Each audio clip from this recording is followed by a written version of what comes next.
ये smooth leaf वाला प्रेमना नहीं, हमने इसे ग्रो बैग में रखा हुआ है। तो चलिए उसको आज यहाँ से निकालने का वक्त है। तो इससे पहले मैं इस तरह ट्रिमिंग कर देता। इसके लीफ तो रिड्यूस होते हैं पर इतने छोटे नहीं होते जितने जो स्मूथ लीफ वाले होते हैं इतने होते हैं। पर दिखने में तो ये भी बढ़िया लगता है। मैच्योरिटी के बाद इसमें फ्लावरिंग भी होती होगी जब ये मैच्योर होता है। तो इसके पेड्स अलग बनाने हैं हमें, और यहाँ जहाँ भी लगे कि ये अनवांटेड है तो उसको निकाल देना है दोस्तों। सिंपल, एक बार बेसिक स्ट्रक्चर बन जाने के बाद आपको केवल सब ग्रोथ को मेंटेन रखना है, नहीं तो कहीं से भी ये ग्रो कर जाता है। तो इसको एक छोटे पॉट में डालेंगे। अब यहाँ रेमिफिकेशन भी हो चुका है, इसको किसी कंपोजिशन में भी इस्तेमाल कर सकते हैं हम, बट अभी इसकी रूट ट्रेनिंग करेंगे। कुछ रूट बड़ी होगी तो निकाल देंगे। तो यही है बॉन्साई ट्रेनिंग दोस्तों।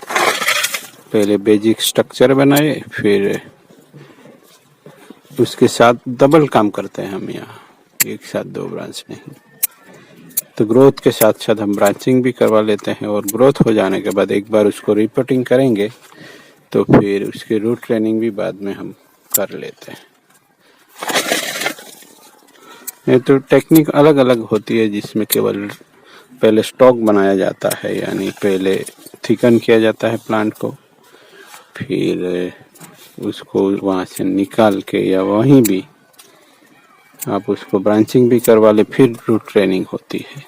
सब अलग अलग है, सब सही है। आपको कौन सा कितना मोटा या छोटा बोनसाई बनाना है इस पे डिपेंड करता है सब। छोटा बोनसाई बनाना है तो पॉट में भी हो सकता है। आपके पास जगह कितनी अवेलेबल है वो भी डिपेंड करता है। अब मेरे पास छोटी जगह हो गई है तो मैं धीरे धीरे छोटे बोनसाई पे आऊँगा। तो अवेलेबिलिटी ऑफ स्पेस दोस्तों, स्पेस कितना अवेलेबल है उसी के हिसाब से चलना पड़ेगा, नहीं तो हम तो पौधे बढ़ाते चले जाते हैं और उसको रखे कहाँ, वो हमेशा प्रॉब्लम रहता है। तो ये धीरे धीरे हमने इसका इस तरह डिफोलेशन कर लिया है। डिफोलेशन नहीं कह सकते, ट्रिमिंग। और पत्ते छोटे हैं तो ऐसे प्लांट को आप डिफोलेशन ना भी करें तो भी चलता है, बड़े पत्ते वाले में कर ही देना। वो भी डिपेंड करता है आप रूट पे कितना वर्क करते हैं दोस्तों। रूट पे अगर बहुत ही मेजर वर्क कर लिया है तो फिर निकालना पड़ेगा सब पत्ते भी। तो चलिए उसको निकाल के हम दूसरे पॉट में लगाने वाले हैं। पत्ते ज़्यादा है, छोटे हैं तो डिफोलेशन नहीं करेंगे, रूट सिस्टम पे डिपेंड करता है। और रूट सिस्टम तो अच्छा होना ही है, देखते हैं कैसा है। तो इस तरह बड़ी सी बैग में आप प्लांट को ट्रेन करते हैं तो उसको ज़्यादा स्पेस मिलेगा प्लांट को, और ये जल्दी से मोटा होगा। और इस तरह के मोटी मोटी रूट्स निकालते जाना है।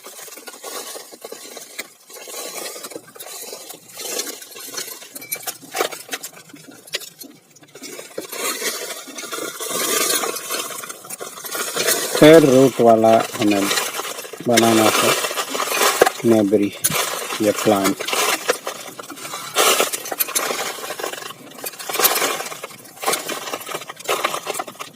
ये अभी भी थोड़ा रेयर प्लांट है दोस्तों, कहीं भी ऐसे ही नॉर्मल नर्सरी में नहीं मिल जाता ये प्लांट। बोनसाई जो जानता है वही रखता है, क्योंकि ना ये ग्रीनरी वाला जैसा प्लांट है, इसमें केवल पत्ते ही आते हैं। तो लोग तो क्यों लेंगे इस प्लांट को ऐसे, तो इसलिए ये कहीं भी नहीं मिलता ऐसे ही। और हमें जब मिलता था पहले बहुत महंगा मिलता था, तो आपको भी महंगा मिल सकता है, बट आप अगर मंगवाना चाहते हैं तो जयेश भाई से जेन्युइन रेट पे मंगवा सकते हैं।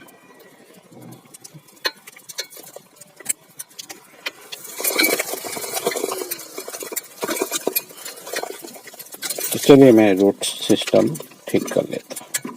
तो कुछ छोटे रूट भी रहने देता हूँ, अगर ज़्यादा कर लेते हैं हम रूट प्रूनिंग तो फिर थोड़ी बहुत दिक्कत आ सकती है, इसलिए अभी के लिए इतना है। बड़े अगर पोट में से हम निकालते हैं प्लांट को तो बड़े बड़े रूट्स भी हो जाते हैं, तो ऐसे रूट्स तो हमें काम के इतने नहीं रहते हैं, तो वो सब निकाल देते हैं, तो फिर प्लांट थोड़ा स्ट्रेस में जा सकता है।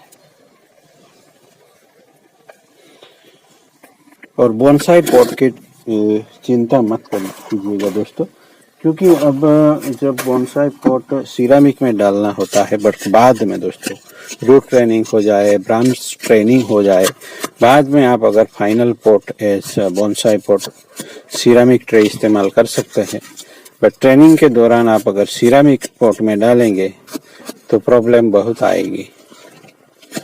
वो हीटिंग भी ज़्यादा होता है, इसी वजह से ग्रोथ में भी अच्छा नहीं रहता प्लांट।